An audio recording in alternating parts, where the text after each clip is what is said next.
હવે જો વાતની શરૂઆત કરું તો શું થયું તો આજે ઘટના શું બની હતી આપ સૌને જણાવું. તો રોયલ આર્કેડ સરથાણા જકાત નાકા એ જગ્યા પર એરટેલનો શોરૂમ છે. એરટેલ કસ્ટમર કેર એની સામે એક વ્યક્તિએ જેની ઉંમર 19 વર્ષ સમથિંગ છે, એક બાળક કહી શકાય જેને, એક નવયુવાન, એને વાહન પાર્ક કરેલું અને વાહન પાર્કિંગ ઝોનની અંદર પાર્ક કરેલું. તમને તમામ વસ્તુ હું પુરાવા સાથે કહીશ, કેમ કે હું જનતાને જવાબ આપવા માટે બંધાયેલો છું. સત્તાના નશામાં ચૂર એવા અધિકારીઓનો જવાબ ક્યારેય નહીં આપું, પણ જનતાને ચોક્કસથી એક એક વસ્તુ હું બતાવીશ. તમામ પુરાવા સાથે હું છું. હું તમને બતાવું છું અત્યારે કે આ તમને એરટેલનો શોરૂમ, આ એરટેલનો શોરૂમ છે અને આ અહીંયા યલો લાઇનની અંદર આ વ્યક્તિએ વાહન પાર્ક કરેલું છે. આપ સૌને દેખાતું હશે આ વાહન. અને આ એરટેલનો જે શોરૂમ છે ને એની સામે જ પાર્કિંગનું બોર્ડ મારેલું છે. આપને એ પણ બતાવી દો. એ જે પાર્કિંગનું બોર્ડ છે ને એરટેલના શોરૂમની બાજુમાં, આ દેખો, આ એરટેલનો શોરૂમ અને આ પાર્કિંગનું બોર્ડ. જો બ્લુ કલરનું પાર્કિંગનું બોર્ડ, ટુ વ્હીલર પાર્કિંગ અહીંયા કરી શકાય છે, બરાબર. આ હાલ પણ ત્યાં લાગેલું છે. આ મેં કોઈ ત્યાં લગાવી નથી દીધું. આ વ્યક્તિએ ત્યાં ગાડી પાર્ક કરેલી હતી. તેમ છતાં ટોઈંગ વાળાએ માત્ર ને માત્ર દંડ વસૂલ કરવા માટે એ વ્યક્તિનું વાહન ત્યાંથી ટોઈંગ કર્યું. એ વ્યક્તિનો મારા પર ફોન આવ્યો કે મેહુલભાઈ, મેં પાર્કિંગ ઝોનમાં જ ગાડી મૂકેલી હતી અને ટોઈંગ વાળા મારું વાહન ઉંચકીને જતા રહ્યા છે. એક યુવાનનો 18-19 વર્ષની ઉંમર છે, એનો ફોન આવ્યો. મેં એમને પૂછ્યું કે તમારી પાસે તમામ ડોક્યુમેન્ટ છે? કે હા, મારી પાસે છે તમામ ડોક્યુમેન્ટ. એમ છતાં ખોટી રીતે, ગેરકાયદેસર રીતે આ ટોઈંગ વાળા મારું વાહન ટોઈંગ કરીને લઈ ગયા છે. એટલે હું આ લોકો જે વાહન ટોઈંગ કરીને લઈ જાય ને એને આ લોકો સરથાણામાં જે ટ્રાફિકનું ગોડાઉન છે એ જગ્યા પર લઈ જાય. એટલે હું એ જગ્યા પર ગયો. એ જગ્યા પર ગયો સરથાણા ગોડાઉનમાં. એટલે મારી સાથે ઘટના બની. મેં ત્યાં ગયો, ફેસબુક લાઈવ હતું, કેમ કે એ જાહેર પ્રોપર્ટી છે, પબ્લિક પ્રોપર્ટી છે એ ટ્રાફિકનું ગોડાઉન. અને વધુમાં પબ્લિક પ્રોપર્ટીની સાથે એ લોકોએ જે કાર્ય કર્યું હતું એ ગેરકાનૂની કામ હતું. એમને રેકોર્ડ કરવા એ કોઈ પણ પ્રકારે ગુનો નથી. ત્યાં મેં કોઈ ગોડાઉનનું રેકોર્ડિંગ કરવા નહોતો ગયો. જ્યાં કેટલી ગાડીઓ છે એનું રેકોર્ડિંગ કરવા હું નહોતો ગયો. હું ત્યાં એક વ્યક્તિ જેની હારે ગેરકાયદેસર કામ થયું છે, જેને અન્યાય થયો છે, એને ન્યાય અપાવવા માટે ગયો હતો.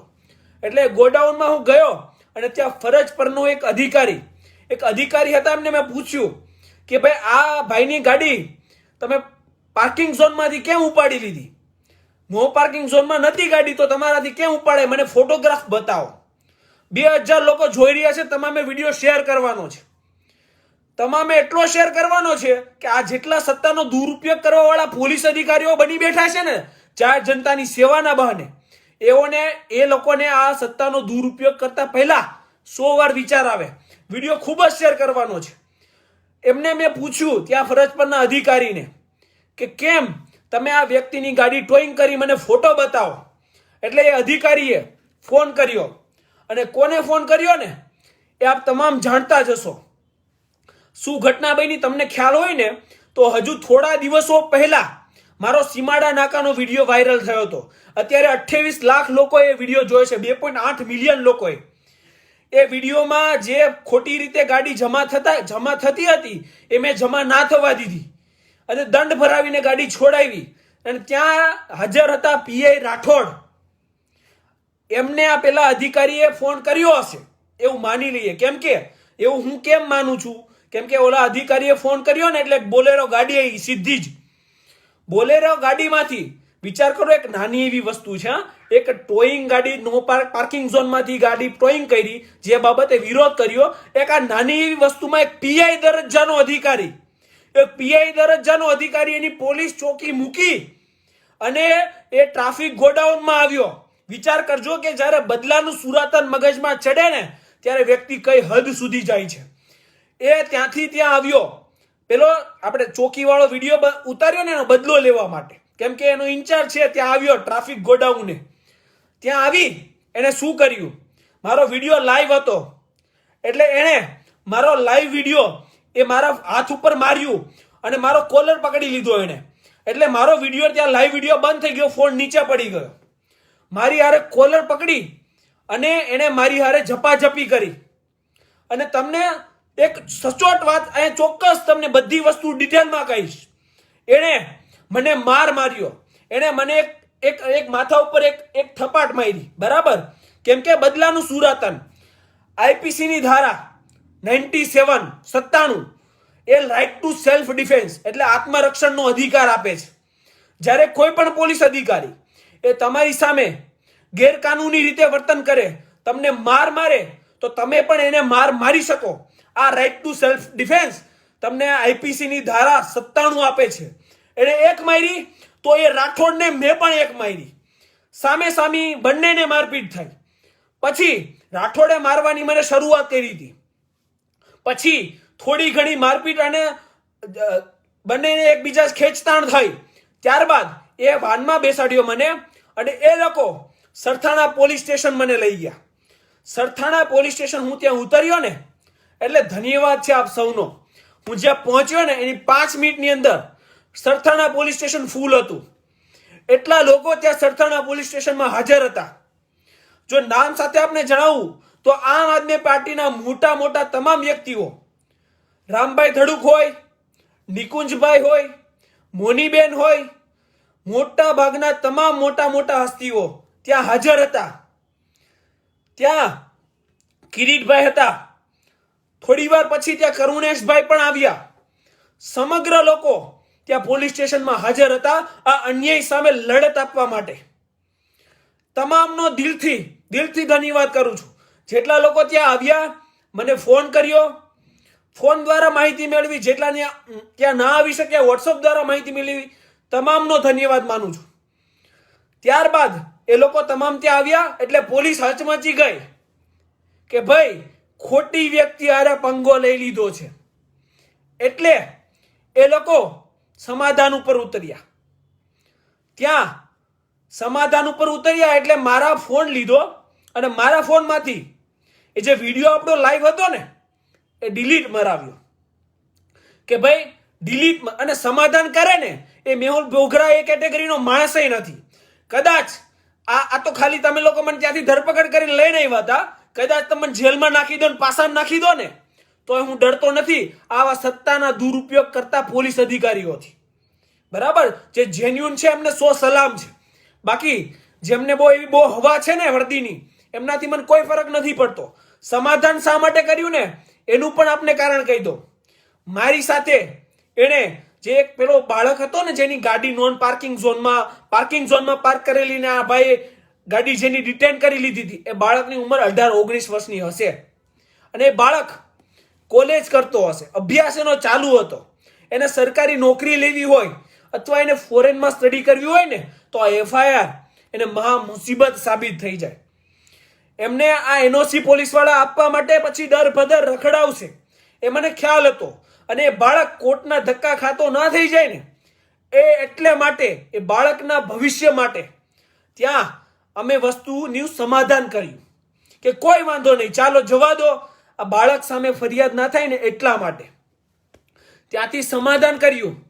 અને ACPC નો ફોન આવ્યો તમારી ઉપર, ZA શેખ, કે ભાઈ તમે તમારું નિવેદન આપવા જજો, આવજો. હું 5-6 વાગ્યાનો સમય હશે, હું ACPC ની કચેરી ગયો, જ્યાં ACPC એ બહુ સરસ રીતે રજૂઆત કરી અને મને એવું જણાવેલ કે આપણે તમામ લોક કલ્યાણના કામો માટે જ બંધાયેલા છીએ અને જ્યાં પણ લોક કલ્યાણના કામોમાં હવે તમને અડચણ આવે ને ત્યાં રૂબરૂ મને સંપર્ક કરજો. એટલે તમામ જગ્યાએથી સપોર્ટ મળે છે. આપણને સારા પોલીસ અધિકારીઓએ પણ સપોર્ટ કર્યો છે, જે સમાજ માટે કાર્યો કરે છે એમને પણ સપોર્ટ કર્યો છે અને આમ આદમી પાર્ટીએ પણ સપોર્ટ કર્યો છે. આ તમામ સપોર્ટ કરનાર તમામ પોલીસ અધિકારી, આમ આદમી પાર્ટી નેતાઓ તેમજ આંતરરાષ્ટ્રીય લોક સુરક્ષા સેનાના લગભગ તમામ હોદ્દેદારો એ પોલીસ સ્ટેશનની અંદર હતા. આંતરરાષ્ટ્રીય લોક રક્ષક સેનાના એ તમામનો આભાર. એટલે વાત અહીંયા મુખ્ય એ આવે છે કે જ્યારે અન્યાય સામે તમે ફાઇટ આપો ને એટલે આ સત્તાનો દુરુપયોગ કરનાર જેવા પોલીસ અધિકારીઓ છે ને થોડાક બની બેઠેલા છે, એ લોકોને ઈગો હર્ટ થાય, સ્વાભિમાન પર આવે અને પછી એ નિર્દોષ લોકોને ફસાવવાની કોશિશ કરે અને એનાથી મને કોઈ ફરક નહીં પડે. આ લોકો આવું શું કરવા કરે તમને એ પણ જણાવી દો. મને દબાવશે, ખોટી રીતે હેરાન કરશે, પોલીસ સ્ટેશન લઈ જશે, PCR માં ભરી જશે, ખોટા કેસો પણ કરશે. શું કરવા કરશે કે હું આ જાહેર જનતાનો અવાજ બન્યો છું, તમારો અવાજ બનીને હું પ્રગટ થયો છું, એટલે એ લોકોને આ તકલીફ છે, આ એ લોકોને નડે છે કે આને જ્યાંથી ત્યાંથી બંધ કરી દઈએ એટલે વરાછા વિસ્તારમાંથી કોઈ લોકો બોલતા બધા બંધ થઈ જાય અને આ લોકોની ભક્તિ એ ચાલ્યા કરે. એટલા માટે આ લોકો દબાવવાની કોશિશ કરે, પણ તમે જેટલો દબાવશો ને એટલા તમે હેરાન થશો. આ તમને ગેરંટી મારીને કહું છું. આમાં થોડા ઘણા છે ને 3400 લોકો લાઈવ જોઈ રહ્યા છે, એમાં થોડા ઘણા એ 1400 હશે જે સત્તાનો દુરુપયોગ કરે. એ 1400 ને કહી દો કે તમારે તમતાર જે કરવું હોય ને એ કરી લેજો, અને હવે નેક્સ્ટ ટાઈમ કરો ને તો ખાલી મેહુલ બોગરા ઉપર કરજો, વચ્ચે કોઈ નહીં લેતા. પછી હું છું અને તમે છો. આ સત્તાના દુરુપયોગ કરનાર હરેકને કહું છું, જે ઈમાનદારીથી કામ કરે છે એમની માટે છે જ નહીં, એટલે માથે ના લઈ લ્યો કોઈ. એટલે એમાં શું છે, આ બનાવ સમગ્ર બન્યો ને એમાં ઘણી વાતો મને મળી. એ અધિકારીએ મને રૂબરૂ કહી. શું ખબર? ઈગોમાં કે હું તો ભાઈ બધું પર્સનલ જ લઈ લઉં છું, બરાબર. તો હવે એમને એવું કહેવાનું કે જો આપણે કોઈ વસ્તુ ઈગો ઉપર લેતા હોય અને પર્સનલી લેતા હોય ને તો એનો જવાબ પર્સનલી આપાય. યુનિફોર્મના કલરમાં ન અપાય. ખાખી પહેરીને તો બધા શેર જ હોય, સમજાણું? એમાં એવું છે, કૂતરું હોય ને વાઘનું ચામડું પહેર લે ને તો એને એવું જ લાગે કે હું વાઘ છું, પણ એ હોય કૂતરું જ, એટલે એ ના ભૂલાય. એટલે જો પર્સનલી કોઈ વસ્તુ તમને નડતી હોય ને તો પર્સનલી આવો લડવા માટે. વર્દી ઉતારો અને આવો. જેનામાં તેવડ છે ને એ તમામ આવો. જેને બહુ નડું છું ને હું, બહુ તકલીફ છે ને બહુ પર્સનલી લેવાય છે, તો જેમને મારાથી પર્સનલી તકલીફ હોય ને એ ખાખી છોડે. ખાખીના દમમાં તો બધાય દાંટીઓ મારે. ખાખી ઉતારો અને રૂબરૂ આવો, પછી જોઈએ કે કિસમે કિતના હે દમ અને કોની આગળ કાયદાનું બહુ નોલેજ છે ને તમને. આ લોકો અક્કલના ઓથમીર, હે ને, અક્કલનો ઓથમીર. અહીંથી જ કહું છું, કાયદાનું કેટલું ભાન એ તમને કહું. એવું કહે છે કે પ્રાઇવેટ પ્રિમાઇસીસમાં રેકોર્ડિંગ કર્યું. અલા એ ગોડાઉન કોઈના બાપે નથી લઈ દીધું, એ સરકારના ટેક્સના પૈસા, અમારા ટેક્સના પૈસામાંથી બનાવ્યું છે ગોડાઉન. તમે એમાંથી તમે ભાડું ભરો છો, અને ઘરની લીધી હોય તો અમારા ટેક્સના પૈસામાંથી લીધી છે. તો કઈ વાતે એ પ્રાઇવેટ પ્રિમાઇસીસ કહેવાય? પબ્લિક પ્રોપર્ટી છે, જાહેર સંપત્તિ છે, અને ત્યાં ગેરકાનૂની કામ થતું હતું જેનું રેકોર્ડિંગ કર્યું. બોલો કઈ ગુનો અને કઈ સેક્શન? કાયદાઓની કઈ સેક્શન લાગે તો યાદ નથી હોતું તમને. લાઈવ વિડીયોમાં મેં એને પૂછ્યું હતું કે કયા ગુનામાં મારી અટકાયત કરો છો, તો એક પણ જવાબ ના મળ્યો. કલમો યાદ હોય, ખાલી અહીંયા 3 સ્ટાર લગાવી દઈએ ને એટલે કાયદાઓ મોઢે ના થઈ જાય. ભણવું પડે, ડબલ ગ્રેજ્યુએટ થવું પડે, કાયદાઓ વાંચવા પડે, ત્યારે કાયદાઓ આવડે અને ત્યારે ખબર પડે કે એને પ્રાઇવેટ પ્રિમાઇસીસ નહીં, પબ્લિક પ્રોપર્ટી કહેવાય. બસ ચાલી નહીં નીકળવાનું. અને રહી વાત વિડીયોની ને, તો વિડીયો ઉતારીને કોઈ ગેરકાનૂની કામ મેં નથી કર્યું. આપ તમામનો એ પ્રશ્ન હતો કે વિડીયો કેમ ડિલીટ થઈ ગયો. વિડીયો એ બાળક છે ને એની સામે FIR ના થાય ને એટલા માટે મેં ડિલીટ કર્યો હતો. એ વિડીયો ઉતારીને મેં કોઈ ગેરકાનૂની કામ નથી કર્યું, અને મને 100% ખાતરી છે. અને આપ તમામને જ્યારે પોલીસ અધિકારી ગેરકાનૂની કામ કરે ને તેનો વિડીયો ઉતારવાનો છે, અને એ વિડીયો હમણાં ટૂંક સમયમાં લાઈવ આવશે. 8 ને 15 મિનિટે ફેસબુક પર પોસ્ટ થઈ જશે. થોડી જ વાર છે. આપ તમામે એ વિડીયો એટલો શેર કરવાનો છે કે આ જેટલા સત્તાના દુરુપયોગ કરવા વાળા બની બેઠ્યા છે ને એમને ખબર પડી જાય કે ખોટા વ્યક્તિઓ હારે પંગો લેવો ને એ ભારે પડે. આ કામ આપણે કરવાનું છે. વિડીયો આવી જશે, આપ તમામે જોવાનો છે કે આ વર્દીનો દુરુપયોગ કરનારાઓ કયા હદ સુધી જાય છે. ભવિષ્યમાં કોઈ પણ પોલીસ અધિકારી જાહેર જનતા હારે ખોટી રીતે મારપીટ કરે, અંગત દુશ્મની રાખી, પોતાનો ઈગો ક્લેશ કરી અને કોઈ પણ વસ્તુ પર્સનલી લઈ અને જાહેર જનતાને હેરાન કરવાની કોશિશ કરે, તમને મારે તો રાઇટ ટુ સેલ્ફ ડિફેન્સ આઈપીસીની ધારા 97 મુજબ 97 તમને પણ મળે છે. જો એક મારે ને તો સામી બે મારો, કારણ કે માર ખાવા માટે આપણે જન્મ લીધો જ નથી. આ યાદ રાખજો.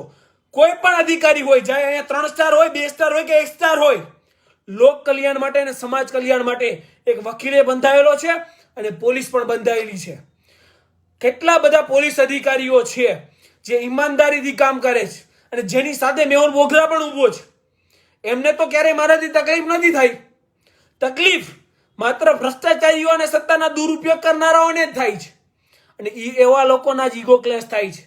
બાકી ઘણા પોલીસ અધિકારીઓ છે જે અહીંયા મારી રૂબરૂ સામે બેસે છે, મારી અને મારા કામની તારીફો કરે છે કે જે કરો છો બરાબર કરો છો.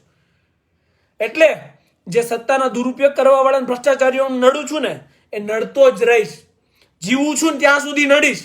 તમારી પાસે એક ઓપ્શન છે, બુટલેગરોને તમે સારી રીતે ઓળખો જ છો, બરાબર? સોપારી આપો અને ગમે ત્યાં આપણે કચ્છ સોનારમાં જે વકીલ એક મિત્રને ઉડાઈ દીધો હતો ને, એ તો તમે ઉડાઈ દો, બરાબર? આ ઓપ્શન જ તમને મળશે. જો મેહુલ બોગરા જતો રહેશે ને દુનિયામાંથી તો આ વસ્તુ અંત આવશે. બાકી આવી તમારી ગીદડ ભક્તિઓથી હું ડરી નહીં જાઉં. તમારે જે કરવું એ કરી લેજો. હજુ કહું છું, જ્યારે ગેરકાનૂની રીતે જે પણ પોલીસ અધિકારી મારી સામે હાથ ઉપાડશે ને, બરાબર, એને સામો રાઇટ ટુ સેલ્ફ ડિફેન્સની તહેત આઈપીસીની 97 મુજબ એમને સામી એ જ વસ્તુ મળશે જે મને મળશે. આની ખાતરી આપું છું 100%. અને જો તમારામાં બહુ તેવડ હોય, ભ્રષ્ટાચારીઓ અને સત્તાના દુરુપયોગ કરનાર અધિકારીઓને કહું છું, અને બહુ પર્સનલી બધું લાગતું હોય અને બહુ ઈગો ક્લેશ તમારો થતો હોય, તો એકવાર વર્દી ઉતારો.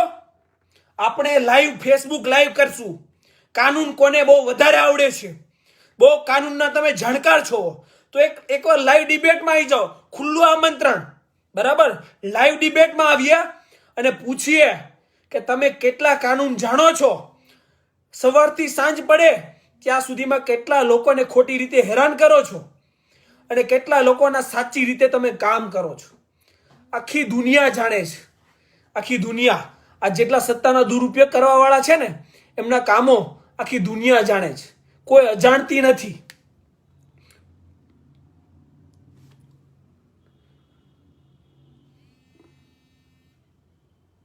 ફોન પર ફોન ચાલુ છે મિત્રો, કેમ કે આપ સૌના ફોન આવી રહ્યા છે. સતત ફોન ચાલુ છે. સતત 3 વાગ્યાથી ફોન સતત ચાલુ છે કે આપની સાથે કોઈ અણબનાવ તો નથી બન્યો ને? ક્યારેય ચિંતા ના કરશો. તમારો સપોર્ટ મને છે. જ્યારે લાઈવમાં 4-4 હજાર લોકો જોતા હોય ને, બરાબર, એ વ્યક્તિનો કોઈ વાળે વાંકો ના વાળી શકે. આપણે ટૂંક સમયમાં 1 લાખની ફેમિલી બનીએ છીએ. આપણી ગર્જના 1 લાખ લોકોની ગર્જના એક સાથે હશે. આ લોકો આપણું કંઈ ના બગાડી શકે. ભ્રષ્ટાચાર અને સત્તાનો દુરુપયોગ કરતા હોય, એ લોકોથી શું થઈ શકે? કાંઈ ના થઈ શકે. જે સાચો માણસ હોય ને, એ બધું કરી શકે. ખોટા માણસથી કાંઈ ના થાય. આ યાદ રાખજો. એટલે એમનાથી કંઈ ના થયું અને ભવિષ્યમાં પણ કંઈ નહીં થશે. એક વસ્તુ થઈ શકે કે બુટલેગરને સોપારી આપીને મને ઉડાઈ દે, તો આ વસ્તુનો અંત આવશે. બાકી કોઈ વસ્તુનો અંત આવશે નહીં. અને જેમને શોખ હોય, લાઈવ આમંત્રણ આપ્યું છે, આવી જજો. આપણે ફેસબુકમાં ડિબેટ કરશું કે તમે કેટલા કામો જાહેર હિતમાં કરો છો ને કેટલા કાયદાઓ તમે જાણો છો. એટલે તમને ખબર પડશે કે તમે કેટલા પાણીમાં છો. ભ્રષ્ટાચાર અને સત્તાના દુરુપયોગ બહુ થઈ ગયા. જાહેર જનતા 4000 લોકો જોઈ રહ્યા છે ને, એમને તમામને વિનંતી છે કે આ સત્તાના દુરુપયોગ જ્યારે થાય ને, ત્યારે સહન કરી નહીં આવતા હતા. સહન કરશો ને તો હંમેશા હેરાન થશો. આ હું તમને ચોખ્ખી ગેરંટી આપું છું. આ લોકો તમને દબાવવાની જ કોશિશ કરશે. એકવાર તમે અવાજ ઉઠાવશો એટલે દબાઈ દેશે. આ એમની એક સ્કીમ છે કે લઈ જાઓ પીસીઆરમાં 1-2 મારો અને બેસાડી દો એટલે વ્યક્તિ પૂરો અવાજ ઉઠાવતો થઈ જાય બંધ. આ એમની સ્કીમ છે. પણ આ સ્કીમમાં નથી આવવાનું. એમનાથી કંઈ નહીં થાય. ખોટું કરતો હોય ને એનાથી કાંઈ ના થાય. એટલે એ ચિંતા ક્યારેય કરવાની નથી. બહુ સહી સલામત છું. કોઈ પણ વસ્તુ મને થઈ નથી. અને તમને ગેરંટી આપું છું કે ભવિષ્યમાં જ્યારે પણ કોઈ વ્યક્તિ સત્તાનો દુરુપયોગ કરશે, જાહેર જનતાને હેરાન કરવાની કોશિશ કરશે, ભ્રષ્ટાચાર કરશે, એમને ક્યારેય છોડીશ નહીં. એમની ખાતરી આપું છું. અને તમને જ્યાં પણ જરૂર પડે એની ટાઈમ તમારે મને ફોન કરવાનો છે. હજુ જ્યાં પણ જરૂર પડે ત્યાં આપ સૌને એક ખુશખબર એ આપવાની છે કે હજુ 2 દિવસ પહેલા કામરેજ પોલીસ સ્ટેશન સુરત શહેર એમાં એક સાથે 10 પોલીસ અધિકારીઓ સસ્પેન્ડ થયા છે. એમાં પીઆઈ પોતે પણ આવી ગયા અને મોટા મોટા રેન્કના તમામ અધિકારીઓ આવી ગયા. એટલે ભ્રષ્ટાચાર કરતા આ તમામ અધિકારીઓની આ હાલ છે. કેમ કે આપણી જાગૃતતાને લીધે. એટલે આ જાગૃતતા ક્યારે આપણે છોડવાની નથી. આ 3600માં છે ને એક બે એ બી હશે, એક બે નહીં ઘણા બધા હશે જે જોતા હશે. તો એમને ખુલ્લું કહેવાનું કે જો મસ્ત ષડયંત્ર બનાવજો, હજી આવીશ, જાહેર જનતાને તકલીફ આપશો, ગેરકાનૂની કામ કરશો ત્યારે હજી આવીશ, હજી ફેસબુક લાઈવ કરીશ. તમારાથી થાય ને એ કરી લેજો, બિંદાસ છૂટ છે. બરાબર. બાકી આવાજ મેહુલ બોગરાનો એ દબાય ને એ કેટેગરીનો વ્યક્તિ જ નથી. અને જો હોત ને તો આ ફિલ્ડમાં આવ્યો જ ના હોત. સમજાઈ ગયું? અને જે લોકો ઈમાનદાર છે, જે નિષ્ઠાથી કામ કરે છે અને નોકરી કરે છે, હા એ બિચારાઓને તકલીફ બહુ થાય છે, એ પણ જણાવી દો. જે પોલીસ અધિકારીઓ નિષ્ઠાથી ઈમાનદારીથી કામ કરે છે ને એના પ્રમોશન ટાઈમે નથી થતા. એમને તકલીફો બહુ પડે છે પોલીસ સ્ટેશનની અંદર. પણ સત્યનો માર્ગ ક્યારેય છોડતા નહીં અને સત્ય માટે કામ કરતા વ્યક્તિઓનો સાથે નહીં છોડતા. કેમ કે આ તમામ આપણા એક લોકોનું સંગઠન જ આ ભ્રષ્ટાચારીઓ છે ને એના સુપડા સાફ કરશે. એટલે જે પણ ઈમાનદાર પોલીસ અધિકારીઓ મારી સાથે રહ્યા ને આ તમામ ઘટનામાં એમનો ખૂબ જ ધન્યવાદ. અને જે બેમાનો છે અને સત્તાના દુરુપયોગ કરનારાઓ છે એમને એવું લાગે છે કે અમે આ ઘટનામાં તો બચી ગયા, એવું ચોક્કસથી થતું હશે કે અમે તો બચી ગયા, કાંઈ ના થયું. પણ તમે બચી ગયા એક બાળકના લીધે. એ છોકરાની દયા આ યાદ રાખીને લોકોને હું છોડીશ નહીં. જ્યારે બીજી વાર તમારે છે ને બહુ એવો બધો શોખ હોય ને તો મેહુલ બોગરાને છે ને પર્સનલી લઈ લેવાનો. બરાબર. આવા વચ્ચે કોઈ નાના છોકરાઓને નહીં લેવાના. એટલે છે ને આમને સામને જે વસ્તુ થાય ને એ થાય. તમને જો વસ્તુ ઈગો પર ગઈ હોય, પર્સનલી નહીં રહી હોય તો યુનિફોર્મના કલરમાં શું કરવા આવો છો? વર્દી પહેરીને શું કરવા આવો છો? વર્દી ઉતારીને આવજો. એટલે આપણે સામે થઈ જશું ને આવા નાના જે બિચારા બાળકો છે 18-19 વર્ષના એમને વચ્ચે ના લેશું, ડાયરેક્ટ આવી જજો. એટલે આપણે જોઈ લઈશું જે બી હશે, કોઈ તકલીફ નથી. અને જે બી કંઈ કરવું હોય ને એની કરવા માટે છૂટ છે. બરાબર. લાઈવ વિડીયો હું પૂરો કરીશ, હું જઈશ. આમાં કેટલા 14 ઘણા બધા જોડાયા બી હશે એ ડિપાર્ટમેન્ટના. બરાબર. તો એમને જે કોઈ કાર્યવાહી કરવી હોય બિંદાસ છૂટ છે, કરવા માંડજો. કોઈ વાંધો નથી, મને કોઈ તકલીફ નથી. આ કાર્ય ક્યારેય બંધ થયું નથી અને બંધ થશે નહીં. જનતાને જ્યાં પણ મારી જરૂર પડે ત્યાં મને ફોન કરજો. પીઆઈને હર્ટ થયું, રોંગફુલ ડિટેશન, ડિફેમેશન. બરાબર. પીઆઈને છે ને દુઃખ થયું છે, બહુ દુઃખ થયું છે. પણ બિચારા કરી કઈ શકતા નથી. તકલીફ ત્યાં છે. સમજાય? દુઃખે છે, વાગ્યું છે, પણ થતું કંઈ નથી. કેમ કે આપ સૌનો સાથ સહકાર મારી સાથે છે અને આ લોકો કંઈ નહીં કરી શકે. કેમ કે ખોટા છે. સાચા હોય ને એનાથી બધું થાય, ખોટાથી કાંઈ ના થાય. બરાબર. એટલે કોઈ ચિંતા નથી. વિડીયો 8 ને 15 મિનિટે પોસ્ટ થઈ જશે. આપ તમામે શેર કરવાનો છે અને જ્યાં પણ જરૂર પડે ત્યાં મને એની ટાઈમ રિંગ કરવાની છે. હવે હું રજા લઉં. જય હિન્દ, જય સંવિધાન.